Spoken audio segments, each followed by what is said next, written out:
Muito bem, nós vamos iniciar com o jogo Palmeiras e Flamengo, jogo importante dessa rodada, né?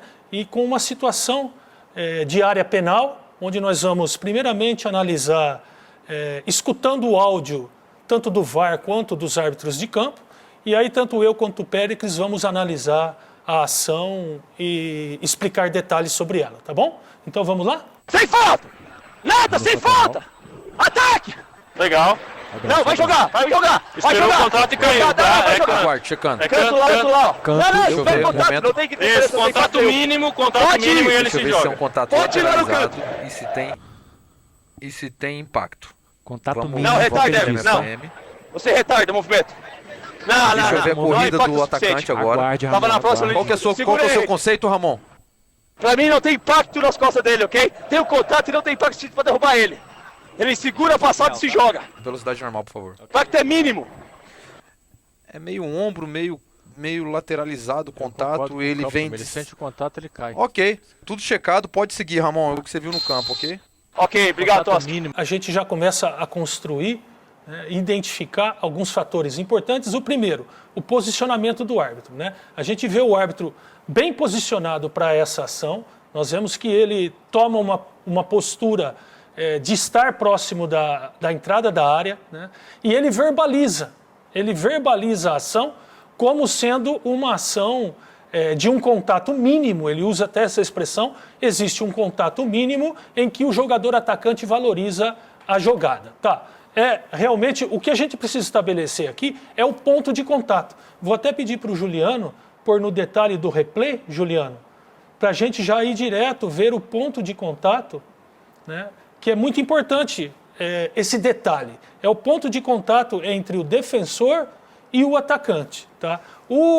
Se puder voltar um pouquinho, Juliano, antes desse ponto de contato, a gente percebe como eles se aproximam da jogada. A partir desse momento, nós reparamos o que é aqui? Que a bola está em disputa, mas que o jogador atacante ele tem uma vantagem pela distância e que o defensor está pela parte de trás da jogada, né? Então, o atacante, nós vemos que ele tenta proteger a bola colocando o corpo na frente, né? Então, o que acontece nesse momento? Dá para seguir?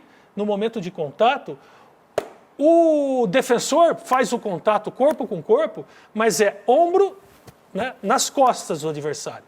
É ombro nas costas. Então, o que a gente tem que interpretar a partir desse momento?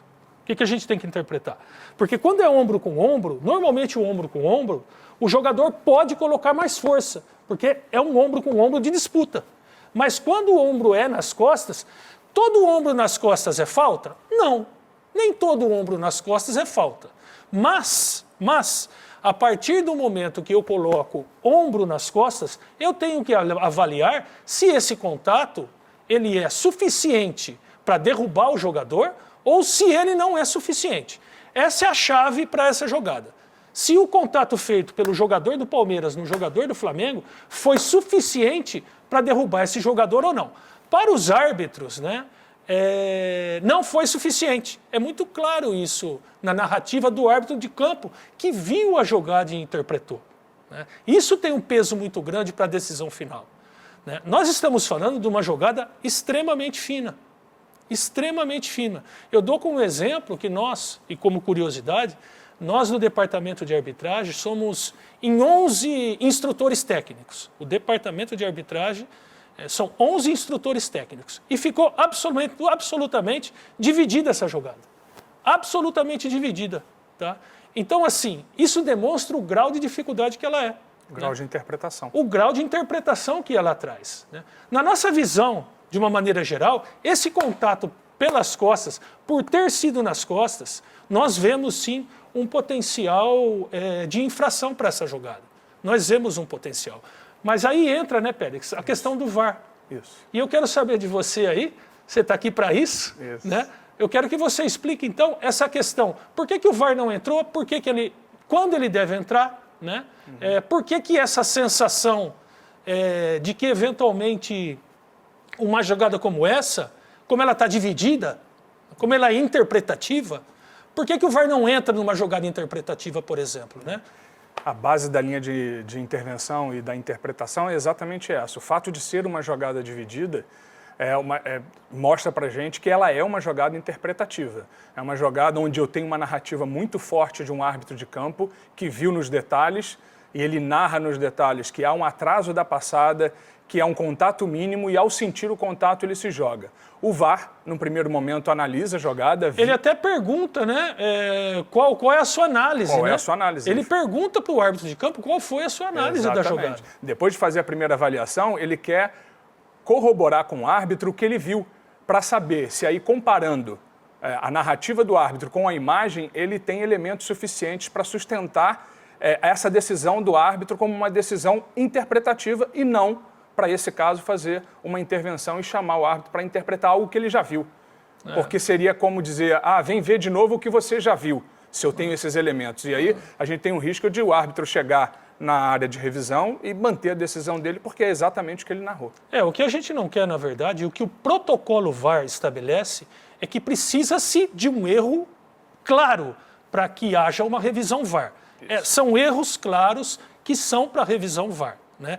E um ponto importante também, Péricles, é que não é só corroborar com a decisão do campo. O árbitro de vídeo também é um árbitro que interpreta a jogada. E nesse caso? E nesse caso, o árbitro de vídeo também entendeu que esse contato não era um contato suficiente para poder se transformar numa revisão. Perfeito. Né? Exatamente isso. Ao final da narrativa do árbitro e da interpretação dele, VAR, ele chega à conclusão que esse é um lance que tem que se entender a marcação do campo e ficar com a marcação do campo como ela foi interpretada no campo de jogo. Qual